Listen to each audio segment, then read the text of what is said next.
Ok, dejar de lado, por favor, los tenedores, los cubiertos, los cuchillos y aplauso, por favor, aplauso, aplauso, aplauso, aplauso, aplauso. Más duro, más duro, más duro. Ah, esa es. Hola a todos, hoy es Noche de Osados en esta primera temporada. Este creo que es el cuarto programa que tendremos acá en el Tag and Roll. La mejor comida mexicana llega a la Floresta. Tag and Roll abre su nuevo local en Isabel la Católica de Coruña. Venco por tus chilaquiles, burritos, chimichangas, quesadillas, tacos, enchiladas, flautas, todo esto acompañado de tus micheladas. Ya pidieron sus chilaquiles, ya, sus enchiladas, todo, ya. ¿Ah? A la cuenta de la tarjeta que pasó por ahí, dijo. Palomas, margaritas y mucho más. La próxima que pienses en comida mexicana, solo di, nos vemos en el TAC. Buenas noches, saludos cordiales. Ustedes saben que en Noche de Osados nos divertimos, hablamos de lo serio, pero también un poquito más informal, ¿no? Por eso ni con corbata vengo. Agradecer a Gloco, que desarrolla tus contenidos digitales, productos audiovisuales, streaming, desarrollo e implementación de eventos, renta de mobiliario, equipos y media training. Con comunicación global los encuentras como Gloco SC en las redes sociales. Y por supuesto, este programa lo puedes observar en las plataformas digitales de Primera Plana. Si quieres estar informado siempre con análisis claro y directo sobre lo que pasa en el Ecuador, sigue a Primera Plana en sus redes sociales. Estamos en Facebook, en YouTube, en X, en Twitter, en TikTok. Dale like, comparte los contenidos y por supuesto activa las notificaciones. Primera Plana, comunidad que entiende la noticia, no solo la consume. Bueno, a ver, en los programas anteriores hubo puro hombre, ¿ya? Ahora hemos optado por una mujer política que ha tenido una trayectoria que no ha estado exenta de la polémica, por supuesto, como pasa en la política ecuatoriana. Esta noche nos acompaña Gabriela Rivadeneira Burbano, a quien le recibimos con aplauso, por favor. Gracias. ¿Cómo estás? Bien, contenta. Le decía a Fabricio que tiene que tratarme bonito porque vengo a ciegas, así que no sé a qué me senté, pero gracias a todas y todos por acompañarnos y por hacer de esta noche, además como un margarita con comida mexicana. ¿Ya aparece eso? Justo comida mexicana en el Tag and ¿Ya Roll. aparece qué? ¿Estuviste cuánto tiempo en México? Medido, 6 años, exactos. 6 años, desde 2019. El 9 de enero 2019 al 9 de enero 2026. ¿Te fue difícil acostumbrarte a México, salir de tu tierra, salir de tu entorno, dejar la política ecuatoriana e irte a otro país? Bueno, la política ecuatoriana no la dejé. A pesar de que estuve fuera, estaba muy pendiente de lo que pasaba en Ecuador. Pero no estabas ya tan activa, pues, obviamente. No, sí, obviamente, porque además todo era vía Zoom, asamblea, seguía participando. En México, además, fundamos un instituto de formación y capacitación política, que lo preside Rafael Vicente, yo lo dirijo, seguíamos mucho en temas de actividades de formación. O sea, así lo trata Rafael Vicente. Rafael Vicente. Pero así le dices. No le dices presidente. No. Depende. Rafael Vicente. Depende. ¿Y no se enoja por el segundo nombre o sí? No, además que es fuerte, Rafael Vicente. ¿Y a ti no te dice Gabriela Alejandra o sí? No, me dice Gabriela. Solo Cuando quiere molestarme me dice Gabrielita, porque sabe que me molesta. Así que prohibido. Pero sí, Rafael Vicente. Pero no, realmente México es un país, además con mucha historia de exilio, ¿no? Entonces es un país que trae décadas de exilio, es un país que el exilio además ha sido parte de la construcción histórica también, de la historia, de la izquierda, de lo que ha pasado los últimos años, desde el exilio español hasta el exilio de las dictaduras de los 90 en América del Sur. Entonces las y los mexicanos son muy solidarios, muy apapachadores, que creo que fue la palabra que adopté como mi preferida. Apapachar. Ese es un término mexicano. Es mexicanísimo. Apapachar es más que un abrazo, no es el abrazo. Te apapacho, es compartir, sentir, ser uno solo. Yo creo que esa palabra es muy potente para lo que vivía allá. Yo creo que México me apapachó. ¿Y adoptaste palabras mexicanas, acento mexicano? ¿Eres No mexicanísima o no? No, amo por México. Pero dices que guarro, dices que cabrón, ese tipo de palabras usas o no. A Que veces. chulo. Qué chulo, dice por aquí el Humberto. Hablas que chavos, que chavas, ¿no? No. Mis hijos sí, porque bueno, llegaron muy chiquitos. Claro, y tal vez los más chicos adoptan con mucha más rapidez. Claro, la escuela, el Sí, entorno, claro. todo. Yo ¿A ti no trabajé se te mucho, pegó? creo que entre ratos, porque además entre los serranos, especialmente los serranos, digamos, quiteños y otavaleños, Sí.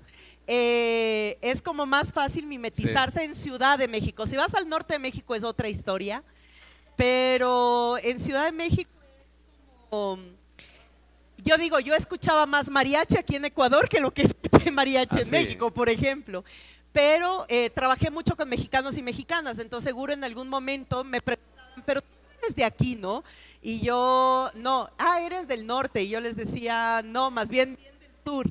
Pero ya cuando me escuchaban acá en el sur hablar, me decían, no, entonces digamos, así va uno caminando por la vida. Pero sí trabajé mucho con mexicanos y mexicanas, entonces inevitablemente tenía que pasar. ¿Y se te hizo difícil volver 6 años después? No lo pensé tanto y creo que fue mejor. Pero ¿habías vuelto en esos 6 años? ¿Volviste alguna vez y regresaste a México o nunca volviste? No, porque no podía. En ¿Pero por qué realidad no podía podías? volver. No te sacaron orden de prisión, no tenías arraigo, ¿por qué te fuiste? Y esta parte es la que más me gusta porque creo que es la que más rápido se olvida.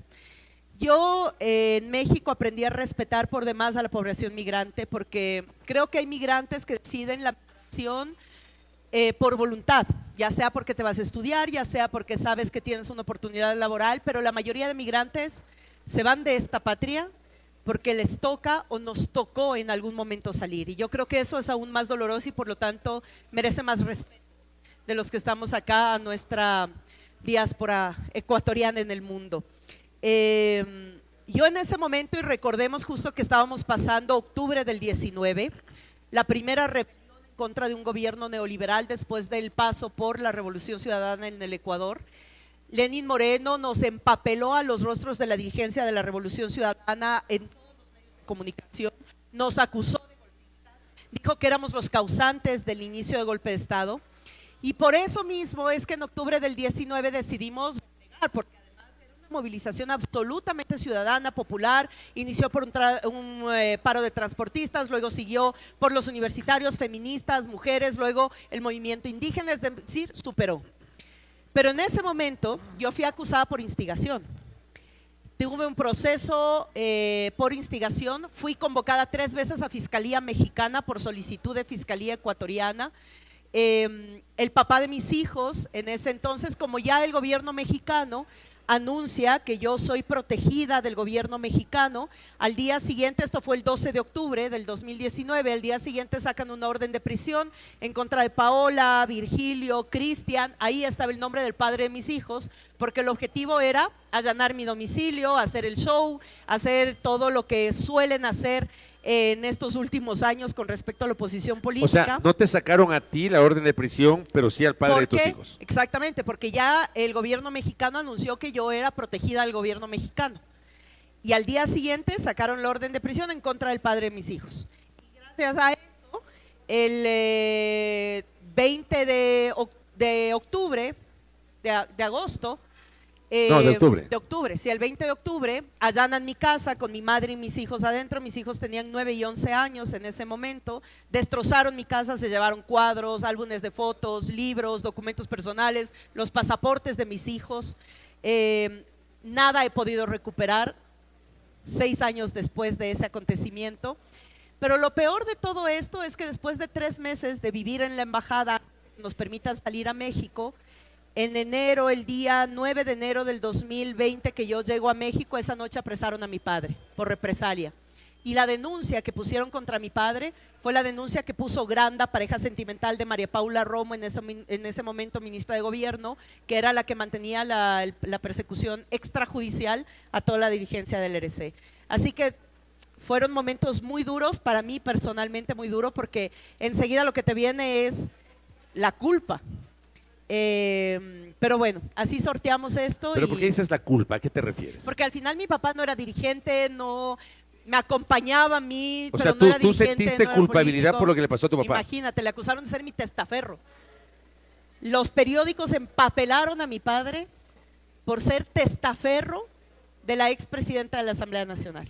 Y meses después le ratificaron la 6 inocencia. meses después le ratifican la inocencia, pero le hicieron polvo. Ningún medio de comunicación, bueno, salvo algunos, y en eso agradezco tu palabra Eso te iba a decir, no realmente. todos. Sí, yo sé y te lo agradezco, pero las planas de los periódicos jamás supieron ratificar de la misma forma en la que acusaron a un hombre de 62 años, jubilado, que no tenía nada que ver con la política, de haberlo perseguido, encarcelado y judicializado por supuestamente ser mi testaferro. ¿Qué cambió en Gabriela Rivadeneira de versión 2013 que llega a la presidencia de la Asamblea Nacional a 2017 que deja la presidencia de la Asamblea Nacional, a 2019 que abandona el país con estas consideraciones y a 2026 que regresa para asumir la presidencia de Revolución Ciudadana?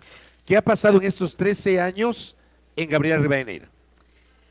Yo pienso que inevitablemente una madurez política. ¿Te sientes más madura? Sí. Bueno, eres- ya tengo y eres- 42 años, ya ¿Y eres debería sentirme más autocrítica? madura. Sí, por O sea, supuesto. ¿esa por madurez supuesto. hace que identifiques errores que Por pudiste haber supuesto. cometido? Sí, porque además fui la presidenta del parlamento más joven del Ecuador y del mundo. O sea, esa era la consideración. Es decir, en el 2013, cuando yo asumo la presidencia, ya tenía un tramo avanzado en la política. Yo empecé a militar a mis 14 años, a los 16 ya era coordinadora de Juventudes de Pachacutic en mi provincia, a los 19 voy como concejala de Pachacutic en mi cantón Otavalo. ¿Y cuándo fuiste reina del Yamor? Ajá, a los 17. ¿Sí se acuerdan que fue eso reina del no- Yamor, no? ¿O no? ¿Sabían o no sabían? No, no, no. ¿Fue reina del No, Yamor? no, es una fase. ¿Sí sabían? Fue reina del Yamor. Y no lo menciona. Sí, porque además no es reina de Otavalo, es reina Del de Yamor, por eso te digo. ¿Ah? ¿Sí o qué? Sí, sí, sí. Ya tenías este recorrido. Es que siendo muy ¿sabes fuerte. qué pasa? ¿Qué? Que una vez tuve un conflicto con Jorge Ortiz. No fue con Jorge Ortiz, fue con Andrés Carrión. Carrión. ¿no? Pero si Que me Andrés dijo en es una fresco, mesa de debate, refresco. me dijo, estábamos debatiendo ya acalorados por algunos temas de la asamblea, y él termina diciendo, eso es lo que pasa cuando una reina se vuelve presidenta de la asamblea. No, pues yo golpeé la mesa, me salí, nunca más hablé con Andrés, pero tal vez sea por esa estigmatización, pero fue diferente cuando yo tenía 17 años, el primer alcalde indígena de mi cantón que me invitó a participar en las fiestas del Yamor. ¿Quién era? ¿Mario Conejo? Mario Conejo Ya. Maldonado. Y pues sí, a los 17, pero yo ya era coordinadora de Juventudes de Pachacutic en esa época, ¿no? Ya. Entonces sí, el mérito no era ser reina, el mérito era la articulación política que en ese momento yo ya tenía en varios sectores de Otavalo, de mi pueblo, de mi ciudad. Oye, pero ¿cuál es la diferencia entre ser reina del Yamor y ser reina de Otavalo? Para Es los que que no no hay. somos otavaleños. No existe, no hay reina de existe. Otavalo. No, es la del Yamor. Es la del Yamor, Ya, la ok. fiesta. A ver, entonces tú haces este recorrido hasta que te involucras con Alianza País en ese Cuando momento. Rafael Correa llega a ser presidente del país, yo ya era vicealcaldesa en mi cantón, yo tenía 21 años. Pero no eras de Alianza País. No, yo era de Pachacuti. Ya. A los 20 años nos separamos de Pachacuti. Cuando yo tenía 20 hubo una separación de Pachacuti, formamos un movimiento local que se llamaba Minga Intercultural. Y al año llega Rafael Vicente a presidente de la República. Yo tenía 21 años. Le recibo en Otavalo como alcaldesa encargada. Y desde ahí, como yo digo, nos conectamos. ¿Flechazo o qué? Flechazo político, flechazo político. Por eso, flechazo político, digo. Flechazo político.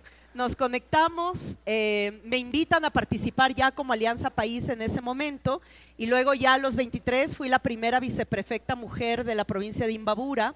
Al año y medio Rafael me pide que renuncie a la viceprefectura para asumir la gobernación de la provincia.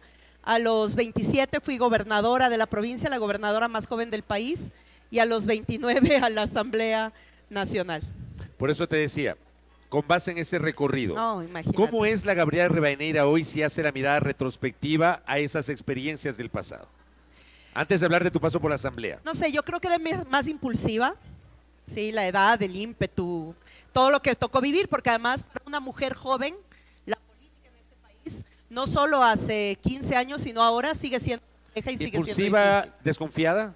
No sé, yo siempre confío mucho y creo que es una fortaleza, pero además en la política puede ser también una debilidad. Yo soy una persona que confía mucho, que ama mucho, creo mucho en el amor y yo creo que eso también ha ido madurando en mi vida.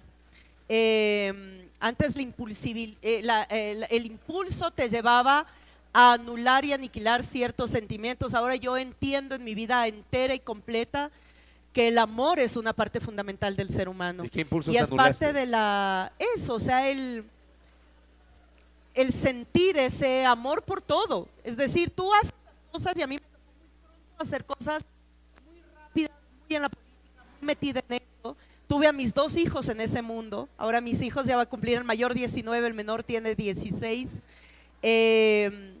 Pero ahora siento como mayor necesidad de amar todo.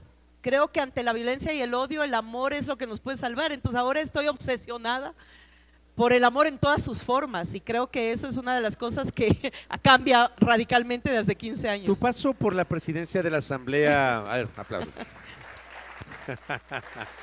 Salud. Eso me da tiempo de hacer. Salud por el amor. A ver, ¿qué significaron para ti esos 4 años en la Asamblea Nacional, más allá de que, claro, te convertiste en la primera mujer en dirigir la función legislativa?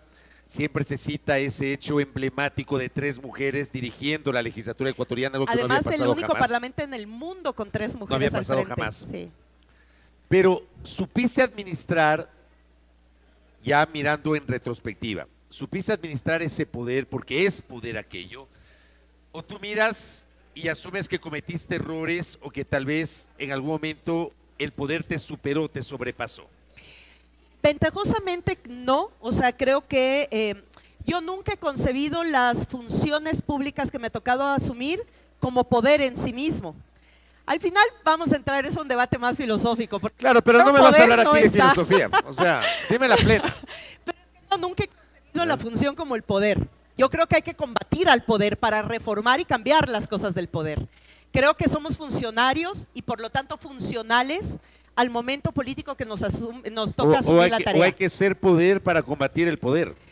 Hay que hacer bien tu trabajo para cambiar las relaciones de poder. Al final fuiste poder, ¿lo lograste? No, creo que nadie lo logró. Creo que la Revolución Ciudadana fue gobierno, fue transformador, pero si hubiéramos sido poder, en este momento no estaría lo más rancio de la oligarquía ecuatoriana en el gobierno. Entonces el poder seguirá siendo el poder porque vivimos en un mundo donde el poder se concentra en el poder de la hegemonía económica oligárquica y eso es justamente lo que combatimos desde nuestra participación. Pero ¿no será que esto rancio que tú mencionas de alguna manera está allí porque ustedes cometieron errores? Mira, el tema de los errores incluso los podríamos debatir y discutir. Yo creo que a estas alturas, obvio, hay valoraciones porque hay cosas que decimos que incluso cuando volvamos, porque vamos a volver, no vamos a volver a cometer ciertas cosas o hacer ciertas Cuando cosas. dices vamos a volver, dices vamos a volver al poder. Vamos a volver a ser gobierno para cambiar el poder. En tres ocasiones perdiste la posibilidad, perdieron, para no decir perdiste. En 3 ocasiones Sí, porque perdieron estoy la aquí. posibilidad, gracias, ya no parece David Bisbal, ¿no? En 3 ocasiones perdieron la posibilidad de llegar de recuperar el poder. 2021, gobierno. 2023, 2025. Desde ganar el el gobierno. sí. ¿Ya? ¿Cómo entiendes eso? Porque hoy dices, vamos a volver, pero en 3 ocasiones el elector les negó esa posibilidad. Parte de las valoraciones, cuando en el 2018 Rafael Vicente se va del país, además anunciando años atrás que él entrega el gobierno a quien ganó, porque En ganó 2017. la rebelión 2017. 17, sí. Ganamos nosotros el gobierno. Y él lo había dicho en el 2015 ya. En el 2015 él hace el primer anuncio en el que dice que él ya no va a presentarse para presidente y que por lo tanto él le entrega el gobierno y él se va a Bélgica porque le debía eso a su esposa y a su familia. Lo dijo en el 2015.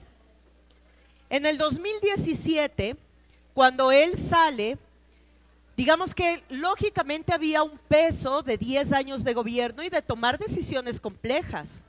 Yo creo que si algo deberíamos repetir o cuando lleguemos a gobierno deberíamos ser más fuertes, es en ser mucho más radicales en las decisiones estructurales. ¿A qué te refieres?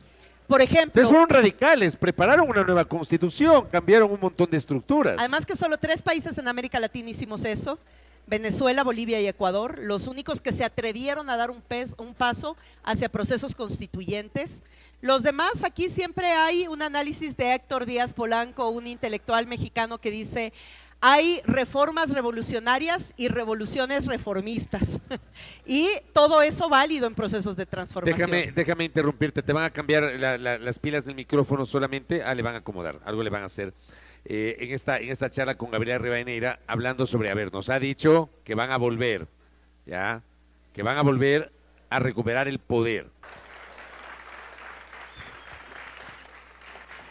¿Cuál es la diferencia entre gobierno y poder?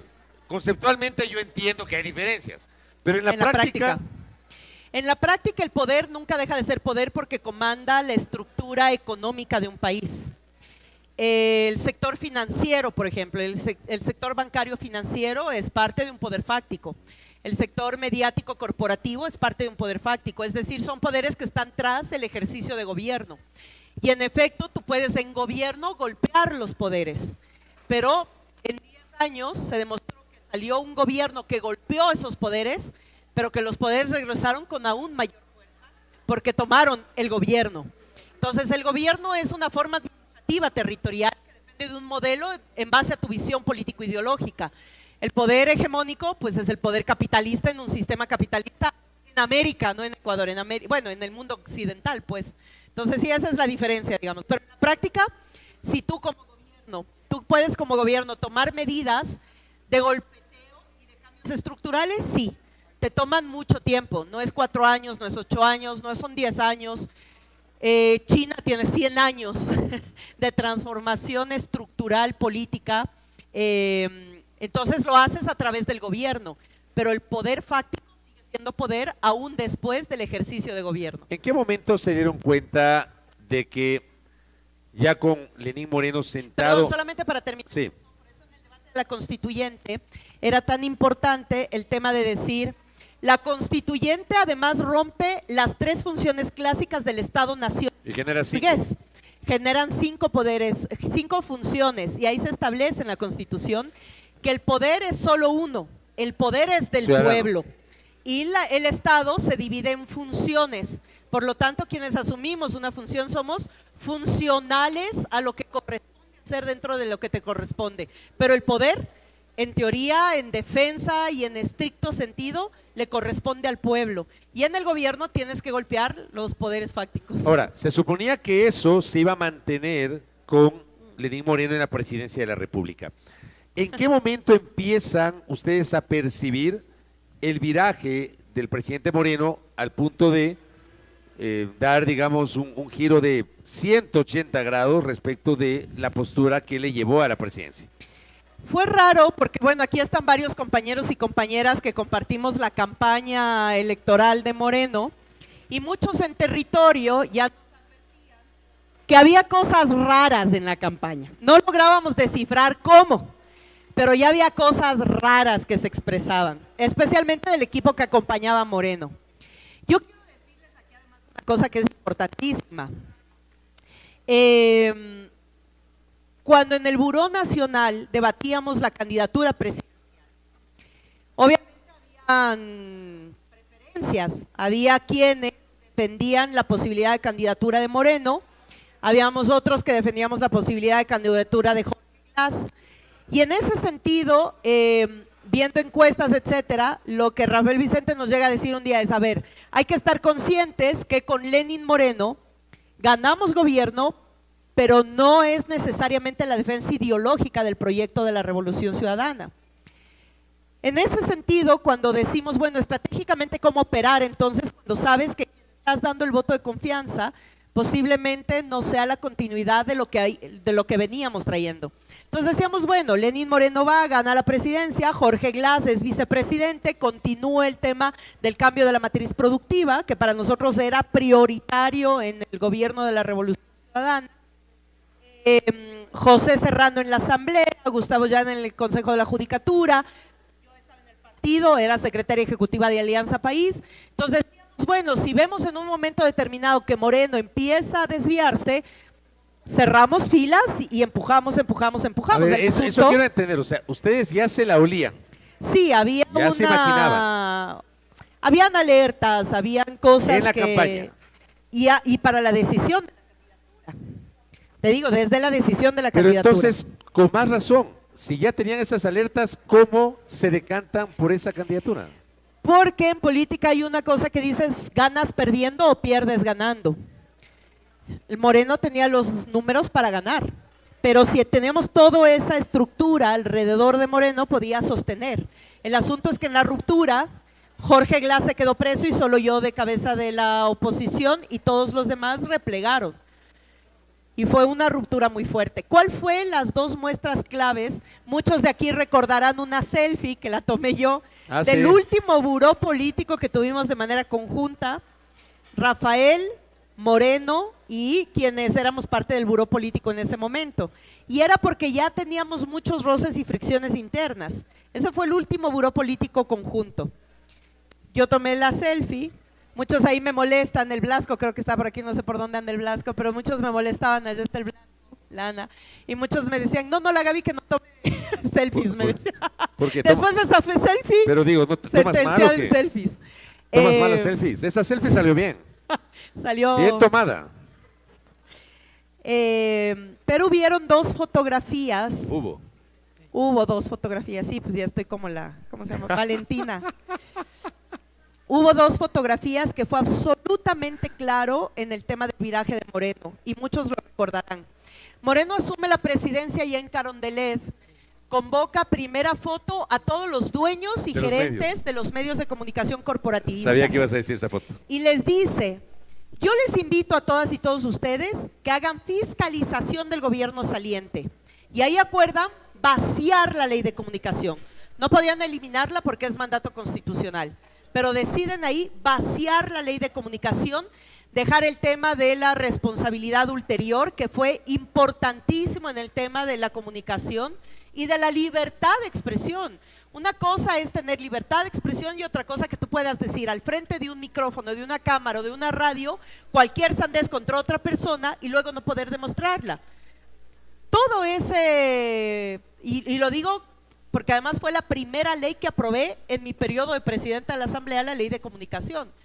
Vaciaron la ley de comunicación, les pidió fiscalización y se abrió toda la cacería de brujas en los medios de comunicación corporativistas. Segunda foto, mismo escenario, misma oficina, dueños y gerentes de la banca privada de este país, que recordarán cuando el presidente de la corporación de banca le dice a Moreno: presidente, ninguno de los que está en esta mesa votó por usted, pero estamos muy contentos con lo que está haciendo. Antonio Acosta me parece que fue el que Ya, dijo eso. Acosta. Y Moreno le responde: qué bueno que no votaron por mí. Pero te salió igualito. Sí, sí, sí. Qué bueno que no votaron por mí, porque a los que estoy empezando a odiar es a los que votaron por mí.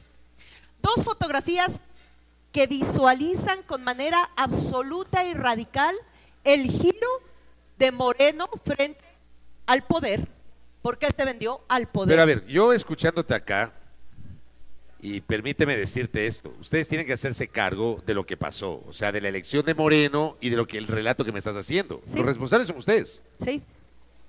Y lo Asumen hemos con asumido. absoluta autocrítica que ustedes se equivocaron. Lo asumimos porque además fue la debacle de la patria. Y ahí empezó el proceso más fuerte de desinstitucionalización.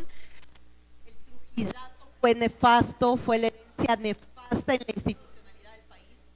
Ahí sí es, como dice Rafael, prohibido olvidar el trujillato, fue el legado más nefasto en la institución pública y en el Estado de Derecho de este país.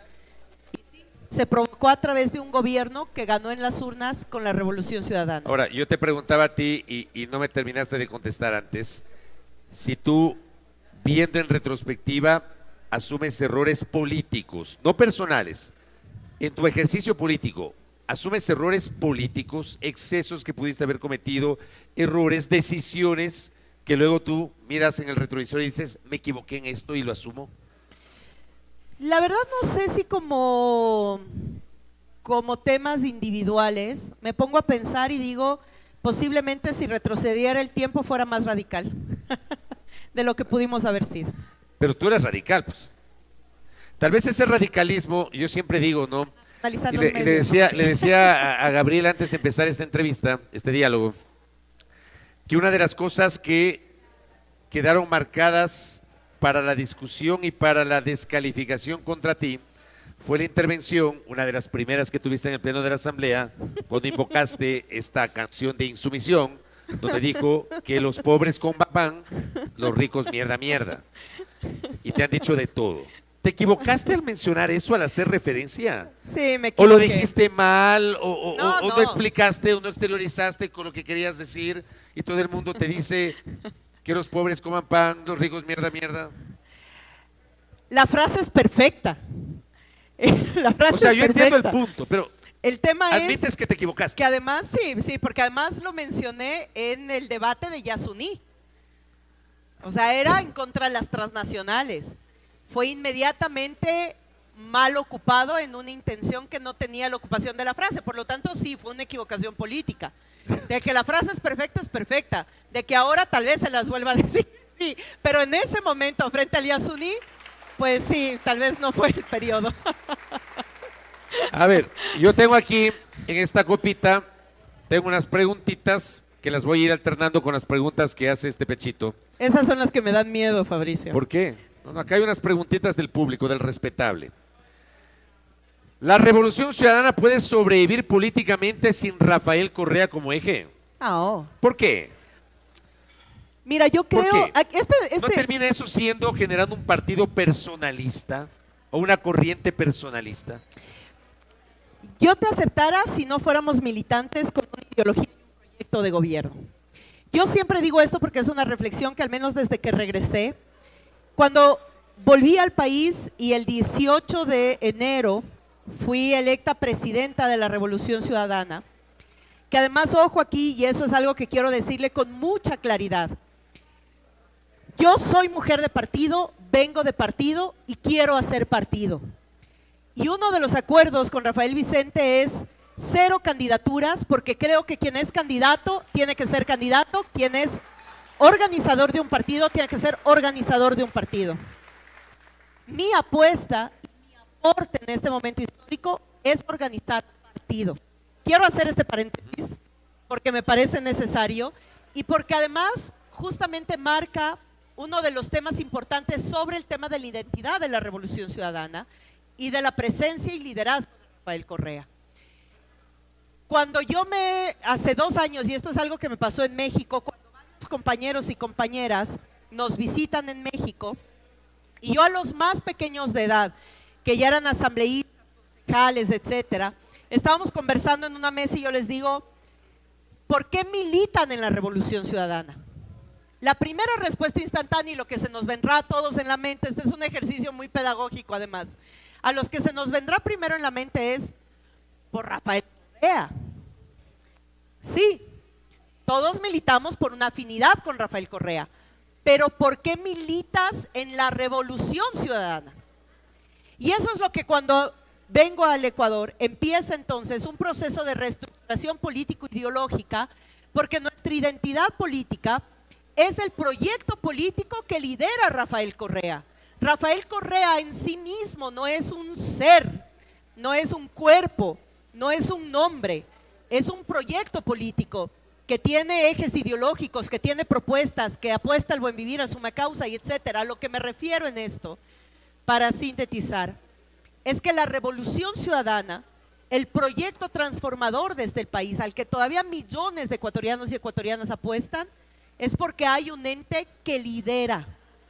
Y el que lidera este proyecto y conduce es Rafael Vicente Correa Delgado. Entonces es un proyecto personalista. Político. No, porque incluso en ese proyecto hay diferencias. Yo te voy a decir una, el aborto. Claro que ha manejado diferencias, por supuesto. Pero sí sabes que por eso sancionaron a 3 compañeras tuyas, ¿no? Sí, pero además… A Gina Godoy, a Soledad Buendía y Soledad Buendía y Paola Pavo. Pero además… La sancionaron. Además, se sancionó no por el pensamiento de defensa del aborto, se sancionó porque hubo una falta de indisciplina a una decisión colectiva tomada en la organización política. ¿Ya? Esa es la gran diferencia. Cuando somos parte militante de una organización política, tú asumes una disciplina orgánica institucional. ¿Y qué pasa cuando no estás de acuerdo? Puedes manifestarlo, pero para eso es la democracia interna. Si en democracia gana la mayoría, tú como minoría asumes una postura orgánica.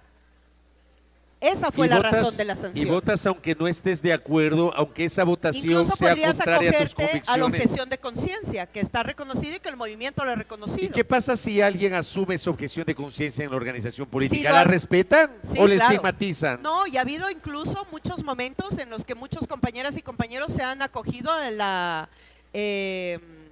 al tema de De la disciplina, digamos, de la objeción de conciencia. objeción de conciencia. No les mandan al rincón de platero No. y les castigan, ¿no? Yo sí quisiera mandar a más al rincón de platero y castigados. Contra la pared es eso. Vaya, piensa en la esquina. Por eso te digo.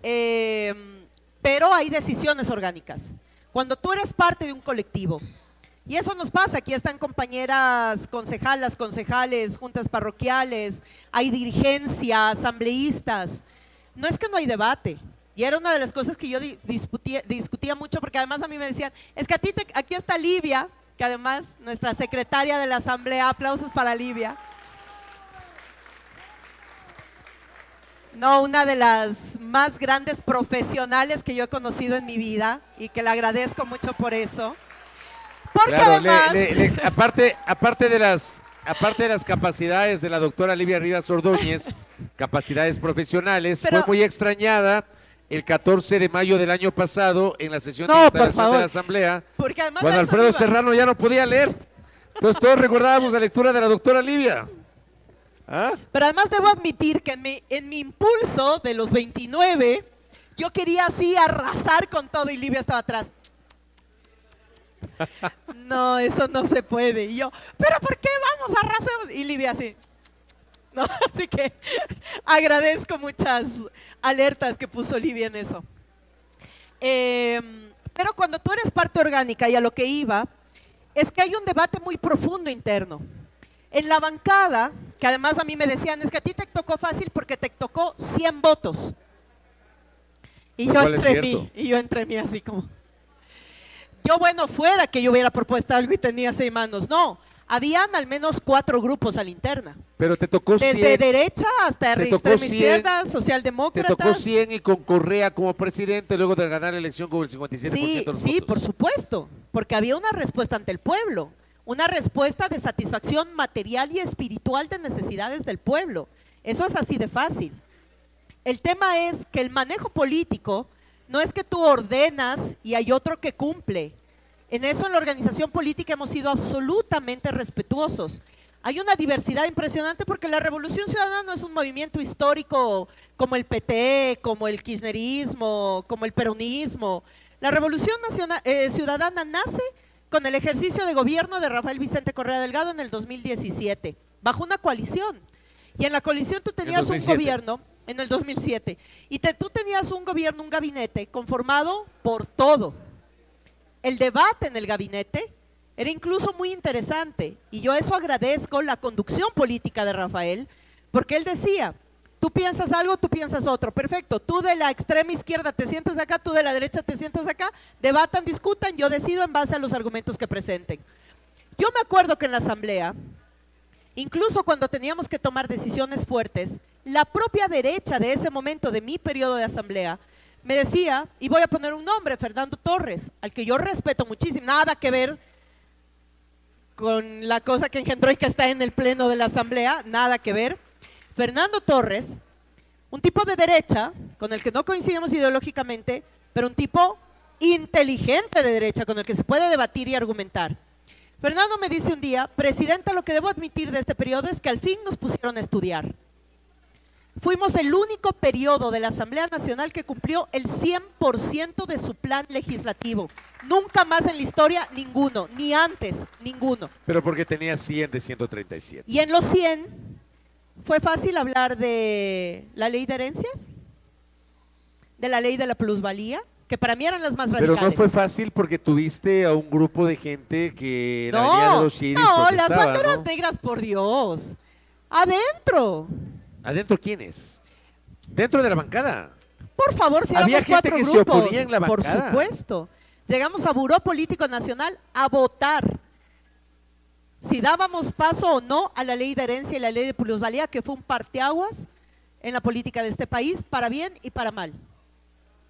Entonces no era fácil.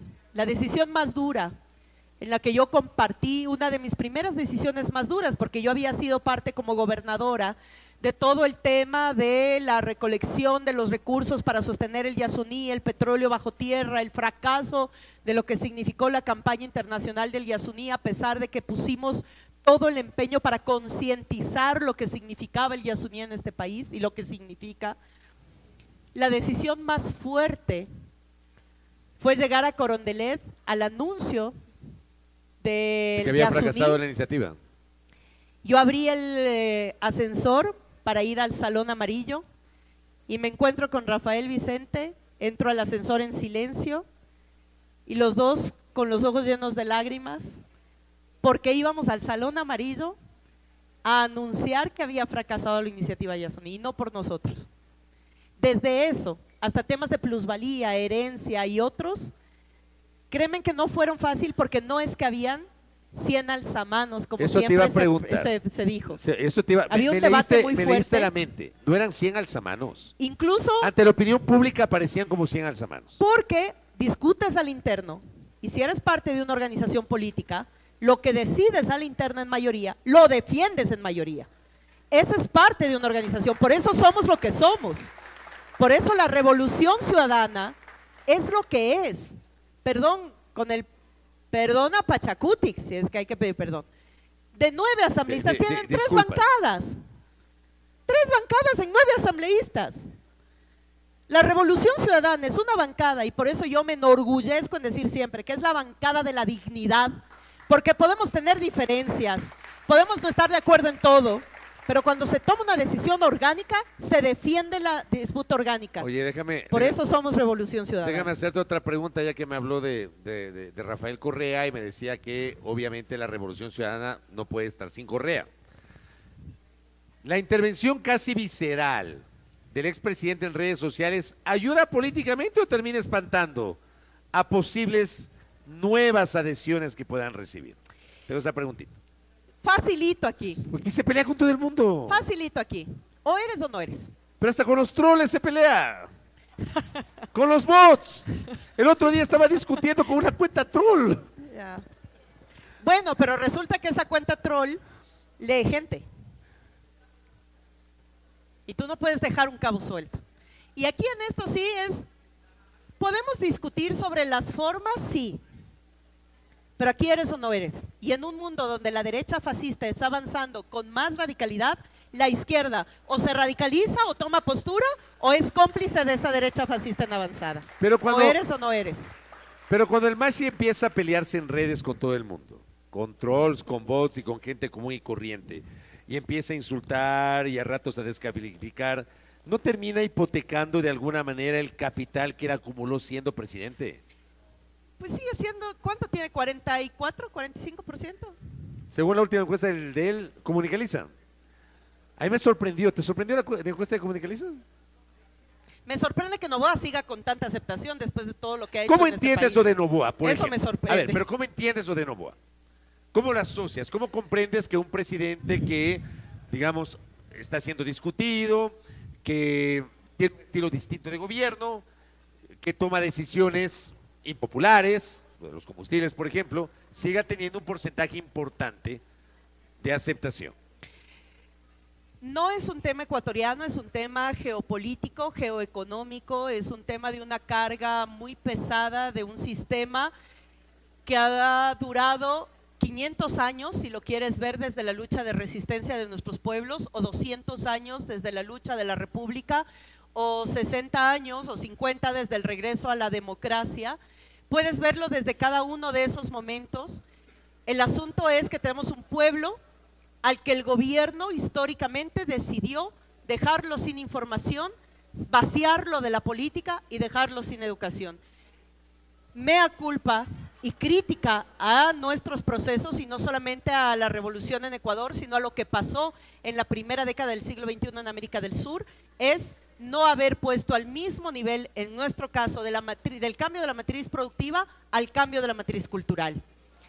Eso que nosotros concebimos como una naturalización de la violencia es parte del coloniaje.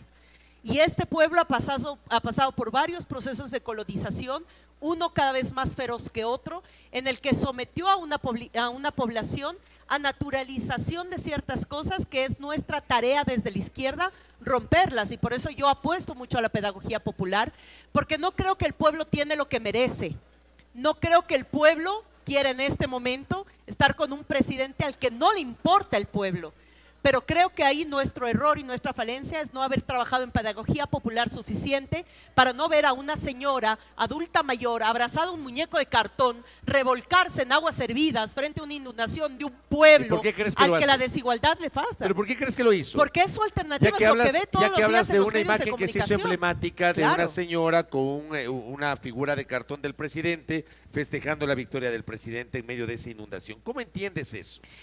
Eso es la matriz cultural, eso es el clientelismo, eso es el paternalismo, eso es el patriarcado, eso es el síntoma del sistema capitalista en decadencia. Pero no será en contrapartida que lo de ustedes ha sido insuficiente para que por supuesto, pero por supuesto, por eso te digo que es parte de nuestra autocrítica. China lleva 100 años, Cuba lleva 70, Ecuador fueron 10. No te abastece un cambio de 500 años de una cultura instaurada. Además, con todo lo que Estados Unidos ha hecho en 200 años de vigencia de la doctrina Monroe, en el tema de un cambio de un gobierno que tiene apenas 10 años de transformación. Por eso es que en Bolivia está pasando lo que está pasando ahora mismo. Bueno, Perú nunca ha tenido un proceso de transformación. No, vamos a ver lo que pasa con Chile, ¿no? Vamos a ver lo que pasa en Argentina. Brasil está en riesgo. Colombia este fin de semana define algo que es sustancial. Es un tema de un sistema en decadencia al que la izquierda tiene la obligación de combatir. No lo hemos, cuando a mí me dicen, tú lo dijiste ahora, 3 pérdidas presidenciales. No es lo que la derecha hace. La derecha hace lo que tiene que hacer. Y la derecha va a marketinear todo en lo que en política le corresponde hacer. Son los errores de ustedes. El asunto es qué no está haciendo la izquierda para cambiar y transformar esa realidad. Y eso es lo que ahora mismo estamos debatiendo en el partido a nivel de todo el territorio ecuatoriano. Mira, aquí tengo otra pregunta. La Revolución Ciudadana no ha logrado renovar su discurso en más de una década. A ver, ustedes llegaron al poder con un país distinto en 2007. A ver, veníamos de una década de inestabilidad política. Tuvimos la caída de Bucarán, la asunción de Maguad, el feriado bancario, el congelamiento de los depósitos, la caída de Maguad, la llegada de Lucio Gutiérrez, la caída de Lucio Gutiérrez, y ustedes emergen en un momento en el cual, me refiero a la Revolución Ciudadana, en ese tiempo Acuerdo País y luego Alianza País, como una alternativa ante el hartazgo de los ciudadanos ante la clase política. Con un discurso llegaron que se adaptaba a ese momento. ¿No será que les ha faltado renovarse y entender las nuevas lógicas de la política y las nuevas inquietudes de la gente? Voy a repetir ahora lo que he dicho en todas las asambleas en las que he participado, porque además debo decirles con mucho orgullo que hace muchos años este país no tenía asambleas simultáneas en todos los cantones de la patria hablando de principios ideológicos, no de candidaturas. Y de eso sí me siento muy orgullosa. Pero entonces es un error de tu organización, pues. Pero digo, hoy me siento muy orgullosa de lo que estamos haciendo. Es porque no había antes. Son momentos y momentos. En estos 8 años, después de 8 años de guerra judicial, de persecución, de encarcelamiento, de tacharnos de todo lo que han querido tacharnos, la Revolución Ciudadana sigue siendo la fuerza política más grande de este país. Ahora, voy a repetir de 100 esto que me preguntabas, lo que digo en las asambleas donde puedo participar. Y aquí lo repito para todas y todos los que están aquí, porque como yo digo, todavía están a tiempo de salir corriendo. ¿Por qué? ¿Qué es la Revolución Ciudadana? Párrafo 1 del ideario. Y eso es algo que yo mando a nivel territorial a que lo lean. Y aquí puedo hacer la pregunta. Alce la mano quien ha leído el ideario de la Revolución Ciudadana. No los 6 ejes ideológicos que ahora los deben. El ideario. Pero que digan la plena. La plena. Al Rami Vela sí le creo. Por acá no sé si tanto. Al Rami le creo. Rami Vela, gran dirigente histórico de Cotopaxi. Gracias, Rami, querido. Y bueno, sí, hay otros que somos más estudiosas por obligación. Párrafo 1 de la Revolución Ciudadana. La Revolución Ciudadana es un movimiento político de izquierda moderna. No es progresista, no es centrodemócrata, no es más acácito, más allácito. Es un movimiento político de izquierda moderna. ¿Qué significa eso?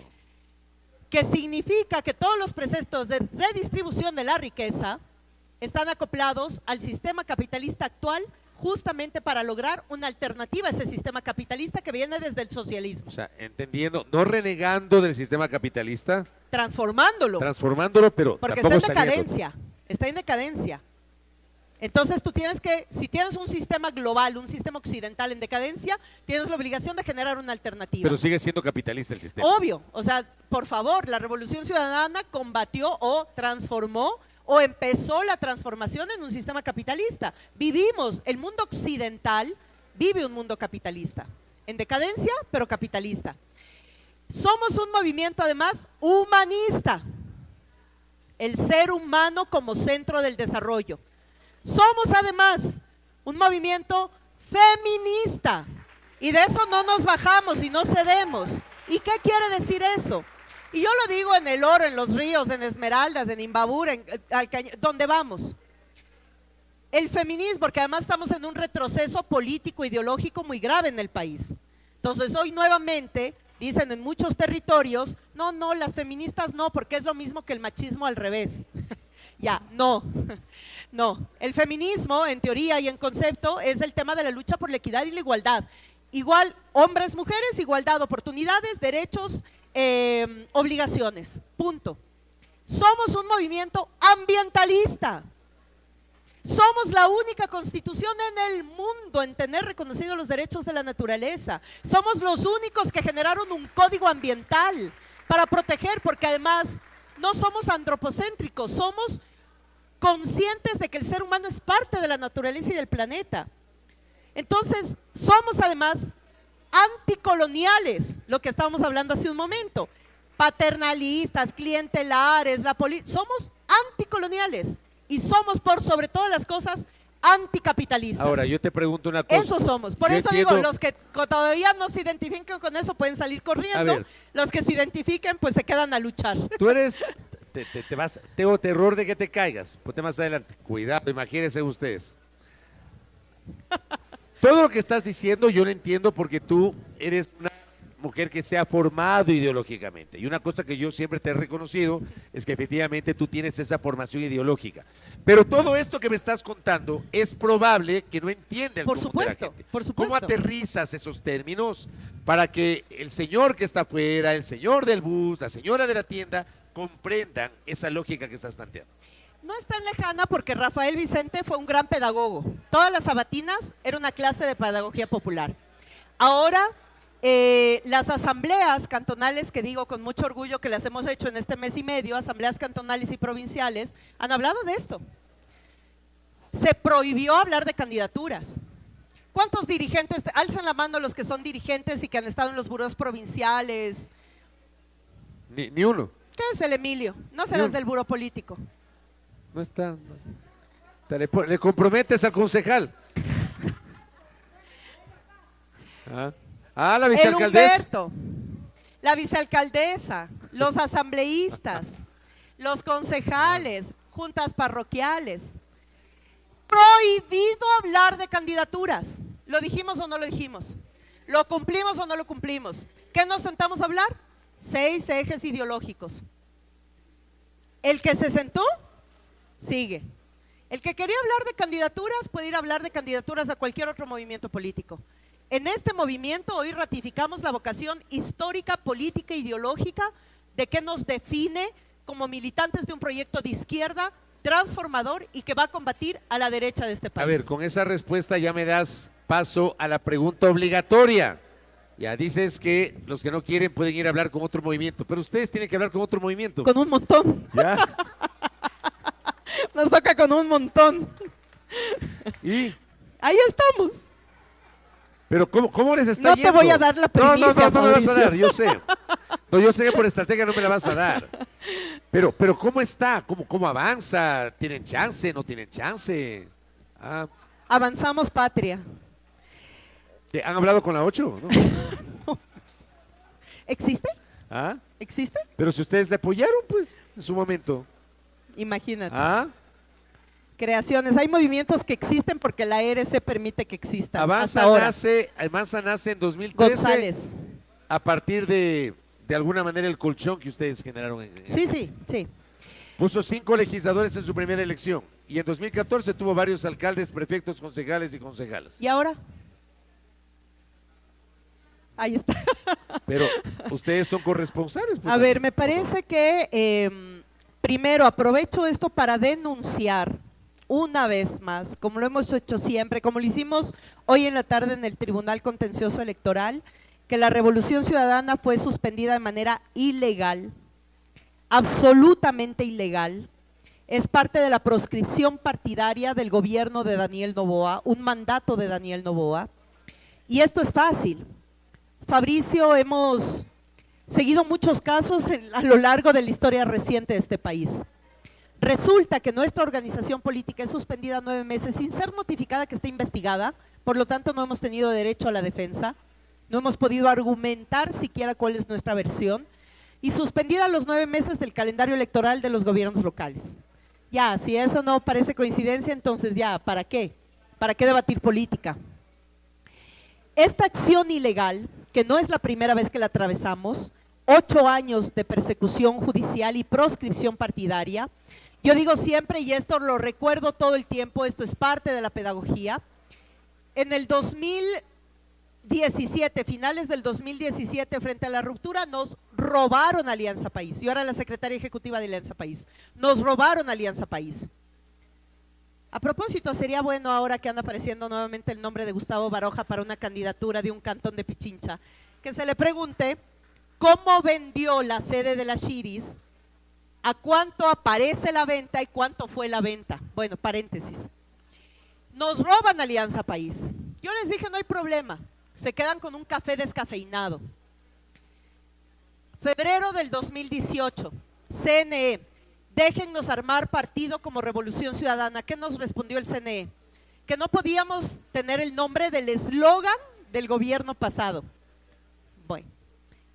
Marzo 2018, Revolución Alfarista, la respuesta más ignorante y mediocre que ha podido dar el CNE.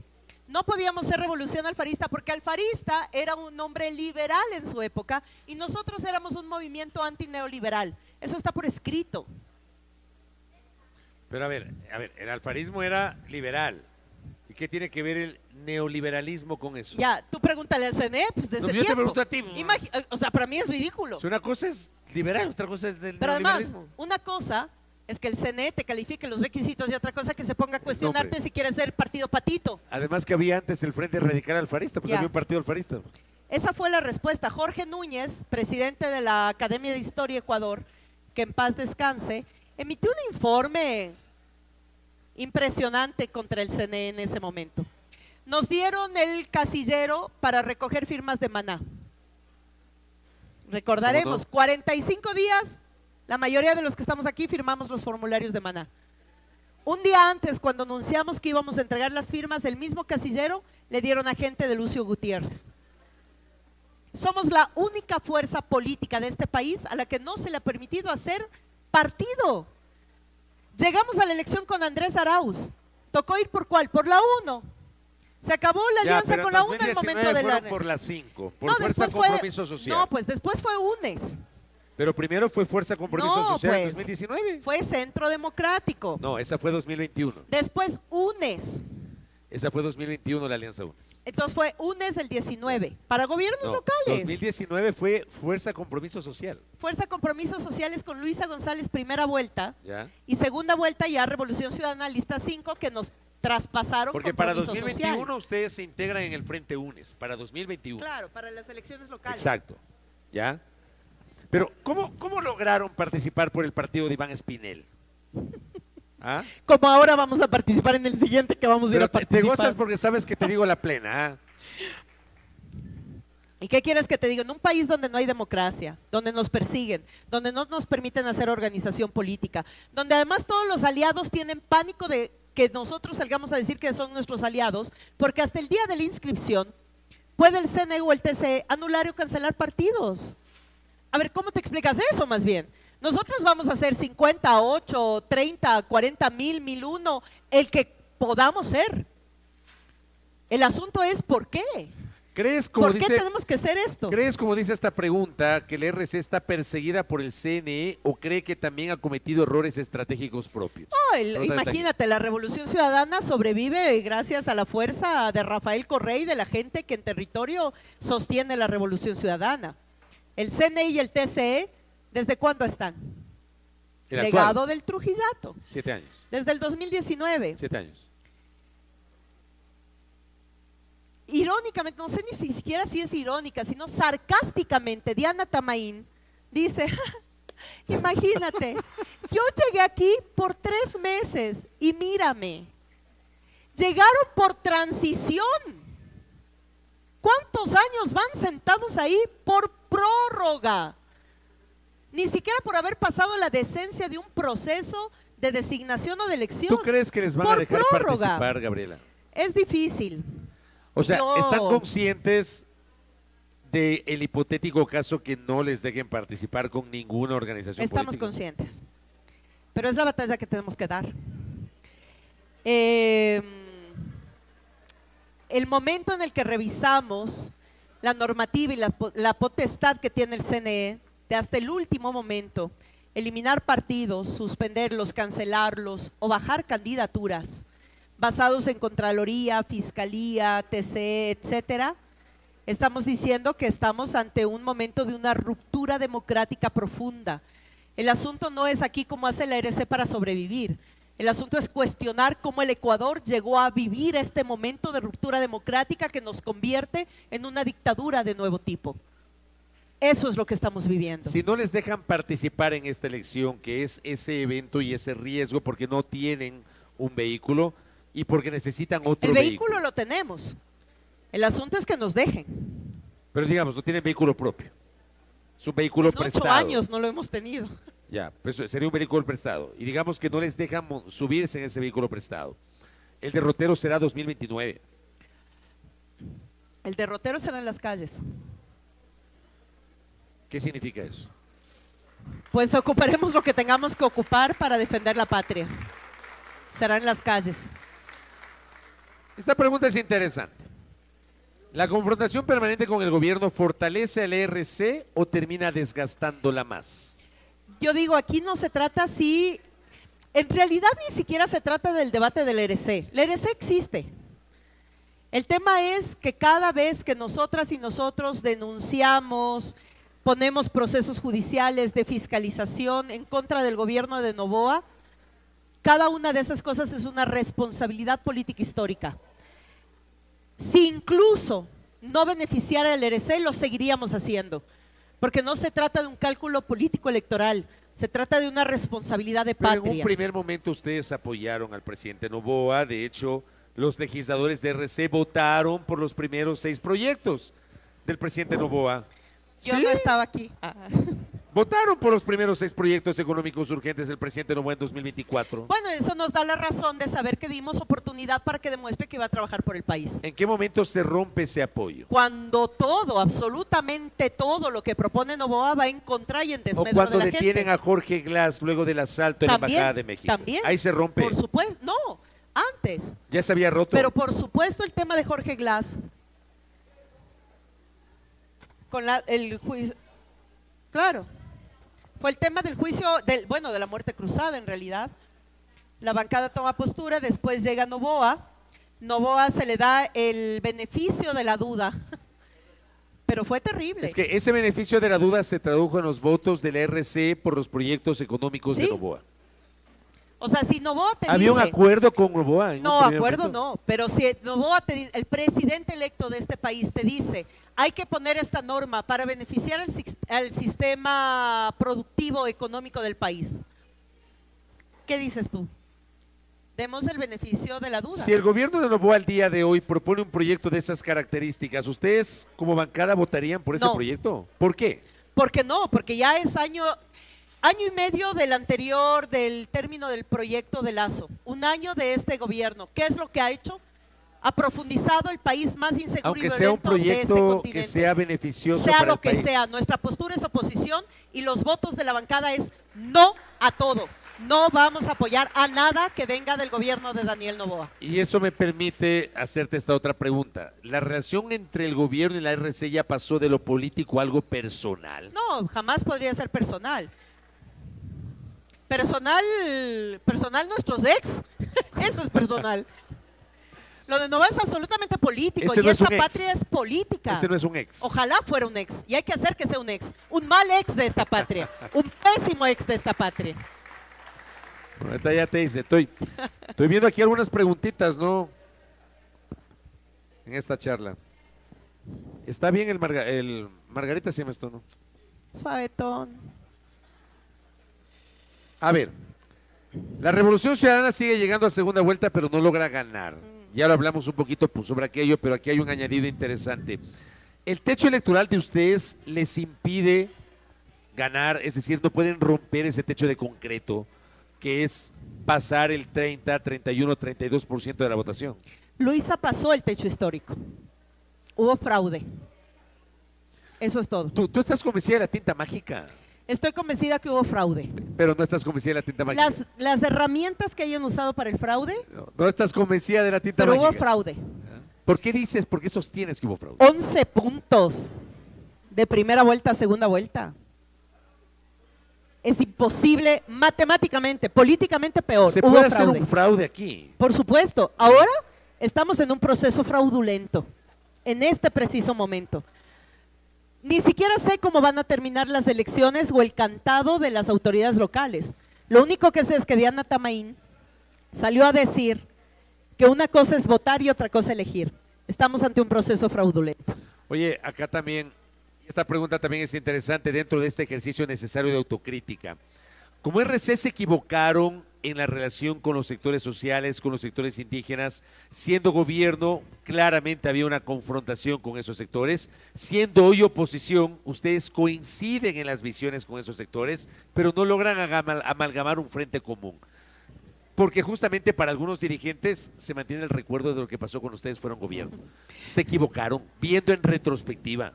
Mira, a mí me parece que más bien hicimos lo correcto. Totalmente. ¿Por qué? Porque denunciamos una élite de esas organizaciones. A ver, el movimiento indígena, mi origen político es de eso, vivo en un pueblo donde eso se debate todos los días y a nivel internacional me ha tocado en 30,000 foros explicar por qué Rafael Correa no fue el que rompió el movimiento indígena o el movimiento social. En la década de los 90 del siglo pasado, el país que arrancó con una mayor movilización de pueblos y nacionalidades fue Ecuador. La movilización indígena de los 90 marcó un hito en Ecuador y en América del Sur. Esos dirigentes fueron cooptados por la USAID, por la Konrad Adenauer, por el Fondo Monetario Internacional, todos los que quieras. Tibán, ya ni me acuerdo los nombres de los otros. Todos esos que pululan en una cúpula de una élite política capitalista neoliberal del movimiento indígena, porque el movimiento indígena no es el romanticismo de la sobrevivencia de los pueblos y nacionalidades. El movimiento indígena tiene, como todos los sectores de la sociedad, una cúpula que si tú quieres, ahí es cuando me hablan, ay, ya va la marxista, sí, de explotados y explotadores, y hay una cúpula indígena explotadora, y hay una cúpula indígena explotadora que se ha beneficiado de los gobiernos capitalistas de derecha, que además han sido ministros y ministras de todos los gobiernos neoliberales de este país. Pero las bases tampoco es Ahí que han vamos. estado con ustedes. Revisemos la votación histórica de la Revolución Ciudadana en nuestro gobierno. Y ahí te vas a dar cuenta que primero las acciones positivas y los programas sociales y de desarrollo estuvieran encaminados a pueblos y nacionalidades, especialmente pueblo indígena y pueblo afroecuatoriano.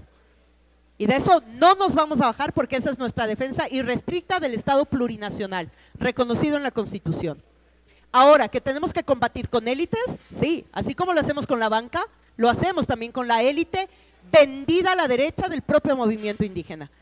Por eso mi respeto a Leonidas Issa, porque Leonidas Issa también pelea con su propia élite y también denosta a su propia élite. Entonces, en el ejercicio de gobierno, donde tuvimos un consejo de pueblos y nacionalidades, donde tuvimos un ministerio, una secretaría, aquí está Rosa Mireya Cárdenas, gracias querida Rosa Mireya. Además, que yo quiero reconocer en Miguel y en Rosa Mireya una lucha histórica de resistencia al periodo más duro de la derecha dictatorial de este país. 84. Secretaria de Pueblos y Nacionalidades. De esa no nos vamos a bajar porque es nuestra defensa. El asunto es cómo hacer que las bases del movimiento, como las bases populares, como las bases del movimiento cholo, montubio, afro, indígena, etcétera, el pueblo tenga mayores elementos para poder disputar el poder. ¿Y cómo hacer? Pero las élites son las élites. ¿Pero y cómo hacer? Pedagogía. Esa es la tarea y no es fácil. No estás soñando mucho en ese sentido. Posiblemente. Pero ¿y qué si no soñamos? Y es posible en estas circunstancias políticas Es posible. que ese sueño se haga realidad. No podemos perder la posibilidad de la esperanza y del sueño. Si no, ya cerremos la lámpara y vámonos. ¿Tienen ustedes relevo generacional? ¿El qué? Relevo Claro, generacional. aquí está Emilio, está Gisela, están tantos compañeros y compañeras, A ver, está Mateo. a Gisela ¿Está le- quién más está acá? a Gisela La le- Fer, por favor. A Gisela le ningunearon y no le dejaron ser candidata de nuevo. No la ningunearon, no la dejaron ser candidata, pero Pero la va a ningunearon. volver, va a volver. ¿Ah? Y ponen a volver. Sergio Peña de candidato. ¿Cómo asumen esos errores que cometieron ustedes? Son aprendizajes fuertes, ahora estamos siendo más estrictos, no tenemos bola de cristal, como yo digo cuando Pero asumen esos errores. Sí, por supuesto. Porque parece que nadie conoce a Sergio Peña, que nadie conoce a Yajair Urresta, que nadie conoce al resto que se han ido. Sí te voy a dar una primicia ahora. A ver, dale. Dale. Los conocemos tanto que los vamos a revocar. Ahora empieza el proceso de revocatoria a los asambleístas ¿Y traidores. tú crees que es posible con el CNE que estás cuestionando en este momento? Porque para llevar adelante un proceso de revocatoria tienes que tener la autorización del CNE que te tiene que entregar los formularios para recoger firmas. Bueno, eso ya no será una responsabilidad del RC, será una responsabilidad del CNE, pero nosotros vamos a disputar la ética. Y además, lo más bonito de este proceso de revocatoria, hay que decirlo así, es que viene de una propuesta de la Secretaría de las Juventudes de nuestro movimiento. Son las nuevas generaciones quienes van a recuperar la ética política en este país y vamos a empezar por la revocatoria a los traidores, porque nadie que traicione un proyecto político puede considerarse representante del pueblo. ¿Cuándo lo van a hacer? Ya estamos iniciando, Está. ya iniciamos en Los Ríos, ya presentamos en Guayas, la próxima semana presentamos en Pichincha y ahí vamos. Oye, has mencionado las nuevas generaciones. ¿Ustedes no tienen dificultades, y esta pregunta es interesante, no tienen dificultades ustedes para captar a las nuevas generaciones que Sí. no los conocían a ustedes, que no conocieron el gobierno de Correa, que no vivieron el gobierno de Correa? ¿Y han tenido ustedes dificultades para llegar a ese segmento etario de la sociedad? Que son Sí, los es más una jóvenes? dificultad regional, o sea, insisto, Ahí en les eso gana son Noboa. tendencias. Ahí Noboa les gana. Son tendencias, son además temas producto del paso de la política de los países. Todos nuestros países estamos debatiendo lo mismo ahora con el tema de las nuevas generaciones. Si yo digo, para mí es difícil comprender la lógica de mi hijo de 16 años, no puedo entender el tema de la politización de ese sector de la población. No, no entiendes la lógica de tu hijo de 16. Estoy ahí. ¿Por qué, ve? ¿Ah? ¿Pero qué? Es boxeador, imagina. Ah, ¿En serio? ¿Y no la apoyas? es obvio. Ay, ya. Una cosa es que no lo comparta, pero otra cosa es que le Ya. apoye. Pero la inmediatez, el vaciamiento, la rapidez de la información, claro que hace un daño. Y frente a eso hay que saber cómo responder. Ahora yo te digo, también es un fenómeno regional de género. Mientras avanzó el feminismo, y eso es, hay algo que agradecer profundamente a la cuarta ola feminista, es que las mujeres jóvenes son más, tienden más a votar por la izquierda, por la misma ola feminista y de concientización de la sociedad de la desigualdad, que es al final un debate estructural. Del otro lado, los hombres jóvenes, por esa aferración a las masculinidades como quiera que le llames, muchos le llaman la fragilidad de la masculinidad y del sistema propio, mientras ven jóvenes más empoderadas, hay jóvenes que se arraigan más a un sentimiento cada vez más machista, más misógino, y eso está más enlazado a la derecha. Si tú ves el voto mayoritario de Noboa como el voto mayoritario de Milei o el voto mayoritario de Bolsonaro, te encuentras entonces con una población principalmente joven masculina, mientras la población joven femenina vota cada vez más por la izquierda, así que algo bueno estamos haciendo y eso es lo que tenemos que seguir promoviendo y seguir dándole la lucha en el parte social. Oye, yo te entrevisto a los años, ¿ah? ¿Te gustó esta entrevista?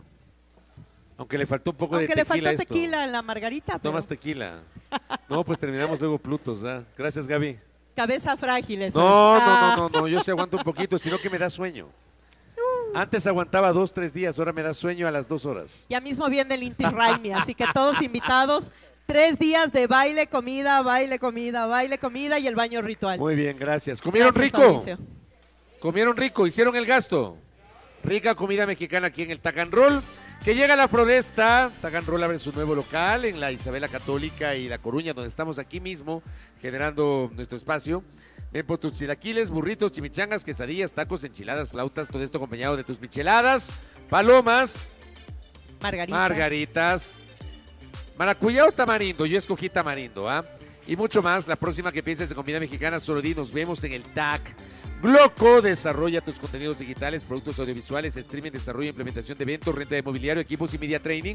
Con comunicación global los encuentras como Gloco S en las redes sociales y por supuesto este programa lo vas a ver, lo vas a disfrutar, te lo vas a repetir por todas las plataformas digitales de Primera Plana. Si quieres estar siempre informado con análisis claro y directo sobre lo que pasa en el Ecuador, sigue Primera Plana en las redes sociales. Y con esto cierro. ¿Qué tan osada es Gabriela Rivadeneira? Muy. ¿Hasta por si qué queda punto? duda. Ok. Todo nada es Salud aquí. entonces. Por el todo nada. Gracias. Salud. Un abrazo, nos reencontraremos en la próxima Noche de Osados.